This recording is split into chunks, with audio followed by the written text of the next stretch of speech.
আসসালামু আলাইকুম ওয়া রাহমাতুল্লাহি ওয়া বারাকাতুহু।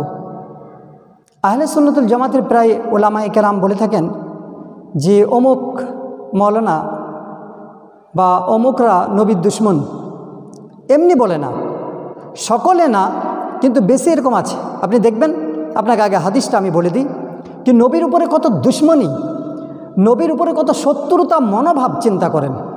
যে নবীর নামে কালেমা পাঠ করে আল্লাহর নবীর নামে ঈমান এনে মুসলমান হয়েছে, সেই নবীর উপরে কত দুশমনী, কত শত্রুতা মনোভাব। আগে হাদিসটা শুনেলেন আপনি, তারপর আমি ওই লোকের কথা বলবো, ওই মৌলানার কথা বলবো যাদের অন্তরে নবীর বিদ্বেষ, নবীর দুশমনী মনোভাব তাদের অন্তরে রয়েছে।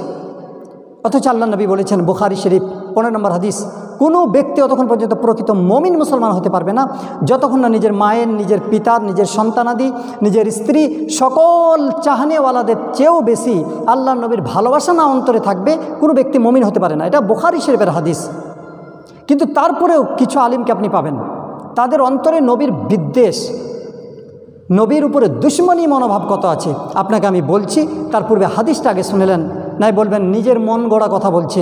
মুসলিম শরীফ 2260 নম্বর হাদিস, আল্লাহ নবী সাল্লাল্লাহু আলাইহি ওয়াসাল্লাম বলেন, নাহাইতুকুম আন জিয়ারাতিল কুবুর, আমি তোমাদেরকে কবর জিয়ারত করতে নিষেধ করেছিলাম, আমি তোমাদেরকে অনুমতি দিচ্ছি তোমরা কবর জিয়ারত করো, তোমরা মাজার জিয়ারত করো, কবর জিয়ারত করো।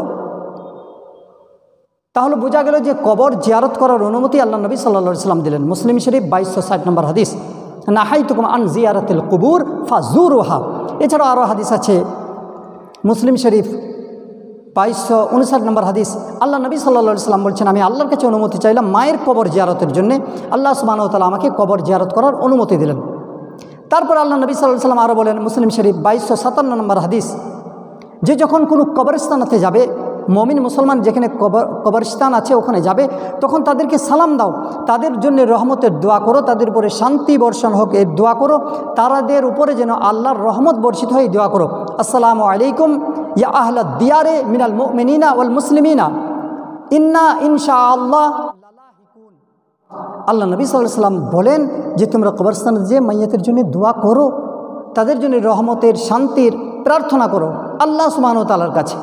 তাহলে কবর জিয়ারতের অনুমতি আল্লাহ নবী সাল্লাল্লাহু আলাইহি ওয়াসাল্লাম দিয়েছেন। এবার এক মৌলানাকে আপনি দেখবেন যে মসজিদে নববী, নবীর মাজার মোবারকের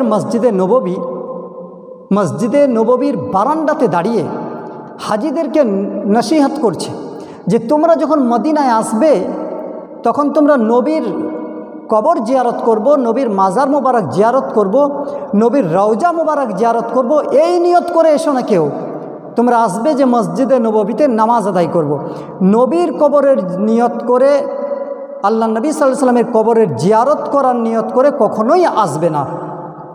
চিন্তা করেন, পৃথিবীতে এমন কোনো মুসলমান আছে যার অন্তরে এই খাহিশ, এই ইচ্ছা নেই যে আমি আল্লাহ নবী সাল্লাল্লাহু আলাইহি ওয়াসাল্লামের কবর মোবারক, রওজা মোবারককে জিয়ারত করব। যে কবর, যে জায়গাটাকে, যেখানে আল্লাহ রাসূল সাল্লাল্লাহু আলাইহি ওয়াসাল্লামের রওজা মোবারক আছে, কবর মোবারক আছে, যে জায়গাকে আল্লাহ নবী বলেছেন রিয়াজুল জান্নাহ, আমার ঘর থেকে নবীর কবর মোবারক থেকে নিয়ে নবীর মসজিদের মেম্বার পর্যন্ত আল্লাহ নবী বলেছেন এটা রিয়াজুল জান্নাহ, জান্নাতের বাগান, জান্নাতের টুকরা এটা। আর এই হাদিসটি লিখেছে বুখারী শরীফ 1196 নম্বর হাদিস। নবী আমার বলেন, মা বাইনা বাইতি মিম্বারে রাউদাতুম মিন রিয়াজিল জান্নাহ, আমার ঘর থেকে নিয়ে মসজিদে নববীর মেম্বার পর্যন্ত এটা জান্নাতের একটা বাগানের মধ্যে একটি বাগান, জান্নাতের একটা টুকরা, যাকে রিয়াজুল জান্নাহ বলা হয়। সেই নবীর রওজাতে জিয়ারত করতে যাবার নিয়তে নিষেধ করছে নবীর মসজিদে দাঁড়িয়ে।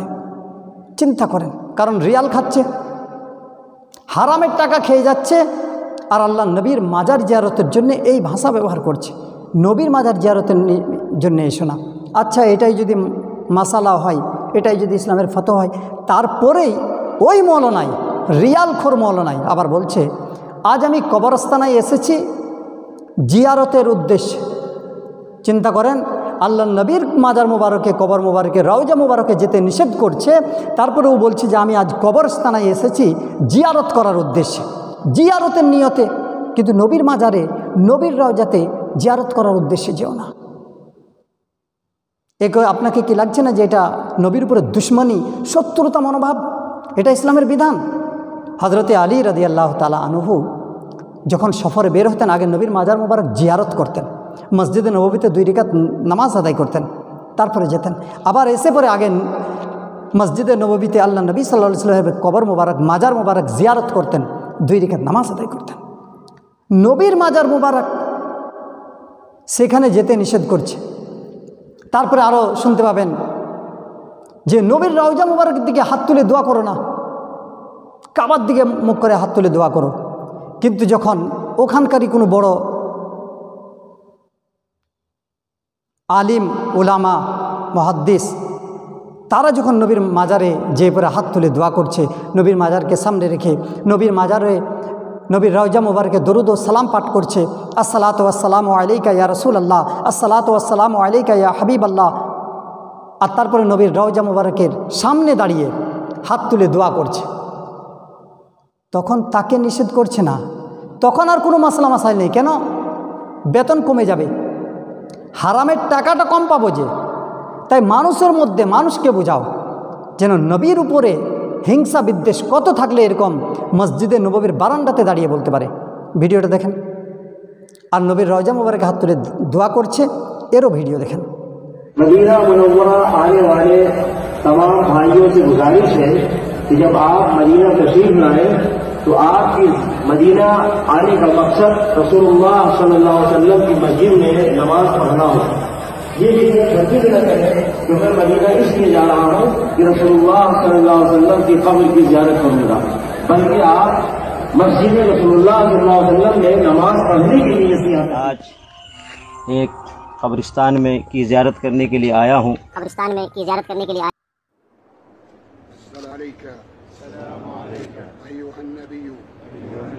वरहमतुल्लाहि वबरकातुहू, सलातु वस्सलामु अलैका या रसूलल्लाह, सलातु वस्सलामु अलैका या नबियल्लाह, सलातु वस्सलामु अलैका या हबीबल्लाह, सलातु वस्सलामु अलैका या खैर खल्क़िल्लाह, सलातु वस्सलामु अलैका व अला आलिका व अस्हाबिका अजमईन, अल्हम्दुलिल्लाहि रब्बिल आलमीन। रब्ब इग़फिर ली वलिवालिदै वल्मुस्लिमीन वल्मुस्लिमात वल्मुमिनीन